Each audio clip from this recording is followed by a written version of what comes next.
दोस्तों, हाल ही में आपने देखा होगा कि भारत की विदेश नीति यानी चीन और रशिया के साथ झुकी हुई दिख रही है इन दिनों। वो दुनिया को चौंका रही है, ट्रंप को हलकान कर रही हैं, अमेरिका को हलकान कर रही हैं, जिसने भारत की आवाज़ को वैश्विक मंच पर अलग तरीके से बुलंद किया है। लेकिन बड़ा सवाल है कि जब प्रधानमंत्री नरेंद्र मोदी जापान और चीन दौरे पे गए, तो देश में कुछ लोगों ने एक सवाल ज़रूर पूछा और वह सवाल हम भी पूछ रहे हैं कि एस जयशंकर कहाँ थे? विदेश मंत्री एस जयशंकर कहाँ थे? क्या एक रणनीति थी? क्या एक नई विदेश नीति का संकेत है? आज इसी रहस्य पे बात करेंगे। नमस्कार, मैं प्रदीप हूँ, आप थिंक 360 देख रहे हैं। तो विदेश मंत्री एस जयशंकर पिछले साढ़े 6 साल से प्रधानमंत्री नरेंद्र मोदी की सरकार की विदेश नीति के सबसे बड़े चेहरों में रहे हैं। 7 साल से वो हर बार बड़े विदेश दौरे में प्रधानमंत्री के साथ दिखे हैं। लेकिन 29 अगस्त से 1 सितंबर 2025 तक जब प्रधानमंत्री नरेंद्र मोदी जापान और चीन गए, जयशंकर साथ नहीं थे। सोशल मीडिया पे सवाल था, क्या सेहत खराब थी या कोई रणनीतिक कारण था? बड़ी चीज है कि जयशंकर को कूटनीति का मास्टर कहते हैं उनके पक्ष वाले लोग, क्योंकि अमेरिका से लेके रूस, चीन से लेके यूरोप तक हर जगह भारत की ब्रांडिंग उन्होंने ही की। वो 2009 से 13 तक यानी 4 साल तक चीन में भारत के राजदूत रहे। उन्होंने जापान में भी काम किया। यानी वो इन देशों को गहराई से समझते हैं। लेकिन इसीलिए लोगों का अचंभा होना जायज़ है कि इतने अहम दौरे पर जयशंकर क्यों नहीं गए? बड़ी चीज़ है, हेल्थ आजकल बहुत चल रही है। जगदीप धनखड़ ने भी कहा हेल्थ ठीक नहीं थी इसलिए नहीं किया।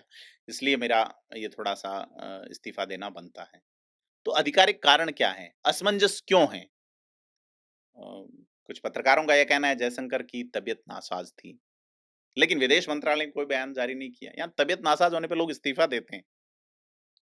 और इसी बीच में उनके जो ट्विटर अकाउंट पे, एक्स अकाउंट पे उनकी सक्रियता लगातार दिखी। उनकी मुलाकातों और मीटिंग्स की तस्वीरें लगातार आती रही। सवाल गहराया कि अगर सेहत ठीक थी, तो फिर जयशंकर क्यों नहीं गए?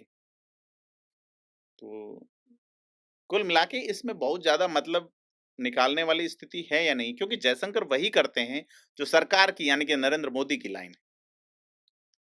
और भारत ये भी शायद मैसेज देना चाहता है कि हो सकता है जयशंकर के निजी कारण रहे हो, लेकिन विदेश नीति को एस जयशंकर अकेले नहीं चलाते हैं। तो कुल मिला के पूर्व विदेश मंत्री सलमान खुर्शीद का इसमें बयान आया और उन्होंने कहा मोदी सरकार ने गुटनिरपेक्ष नीति छोड़ दी। वो अमेरिका के करीब गई, लेकिन ट्रंप ने 50% टैरिफ लगा के उनको झटका दिया है। शायद अब भारत संतुलन की कोशिश कर रहा है। तो कुछ लोग ये भी कहते हैं कि एस जयशंकर ने विदेश नीति को यूएस केंद्रित थोड़ा ज्यादा कर दिया था। अब भारत अपनी पॉलिसी को शिफ्ट कर रहा है, इसलिए एस जयशंकर को प्रोसेस से दूर रखा गया है। और बड़ी चीज ये है कि अ, जयशंकर ने चीन के सामने पहले कह चुके हैं वो कि भारत मल्टीपोलर एशिया चाहता है, बहुध्रुवीय एशिया चाहता है। चीन सेंट्रेड एशिया नहीं, चीन प्रधान एशिया नहीं चाहिए। और उनकी इस बेबाकी पर चीन का सरकारी अखबार जो है ग्लोबल टाइम्स वो भड़का। उसने एक लेख भी लिखा जिसका शीर्षक था India's diplomacy has a Jaishankar problem.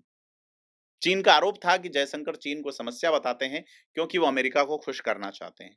ये लेख भारत में विवादित हुआ, लेकिन साफ था कि चीन एस जयशंकर को लेकर असहज है। तो असली मुद्दा क्या है? भारत ने अमेरिका को खुश करने के लिए कभी अपनी संप्रभुता से समझौता नहीं किया।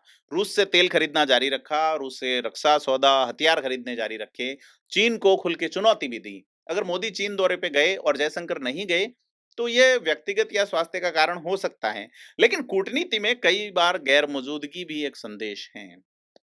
यहाँ चुप्पी अक्सर चीखों का हल है। तो हो सकता है कि भारत ये दिखाना चाहता हो कि बातचीत जो है वो प्रधानमंत्री नरेंद्र मोदी और राष्ट्रपति शी जिनपिंग के स्तर पे होगी और जयशंकर को रणनीतिक रूप से अलग रखा गया। तो मोदी सरकार भारत को अगर एक संतुलित शक्ति बनाना चाहती है, न अमेरिका के पूरी तरह करीब और न चीन के दबाव में, एससीओ समिट में मोदी और शी जिनपिंग की मुलाकात एक नई शुरुआत का संकेत है और शायद इस मुलाकात को ज्यादा अहम बनाने के लिए जयशंकर को पीछे रखा गया। तो बहुत सारे कारण हो सकते हैं इन सब में, लेकिन बड़ी चीज ये है कि जयशंकर का चीन नहीं जाना प्रधानमंत्री नरेंद्र मोदी के साथ में साफ दिखाता है कि भारत की विदेश नीति अब किसी एक धुरी पर नहीं टिकी है। आज भारत अपनी शर्तों पर दुनिया से बात करता है, चाहे अमेरिका हो, रूस हो या चीन, जयशंकर हो या मोदी। असल में यह भारत की एक कूटनीतिक शक्ति के प्रदर्शन का मुजाहिरा था, कभी हाज़िरी से, कभी गैर-हाज़िरी से। भारत अपने संदेश दुनिया तक पहुँचाने की कोशिश कर रहा है। तो क्या यही दिल्ली की नई नीति है? भारत झुकेगा नहीं, भारत रुकेगा नहीं, क्योंकि अगर दुनिया को आगे बढ़ना है तो भारत के साथ ही बढ़ना होगा। आपको क्या लगता है? कमेंट करके बताइए और वीडियो को लाइक शेयर ज़रूर कीजिए, चैनल को सब्सक्राइब ज़रूर करिए। धन्यवाद।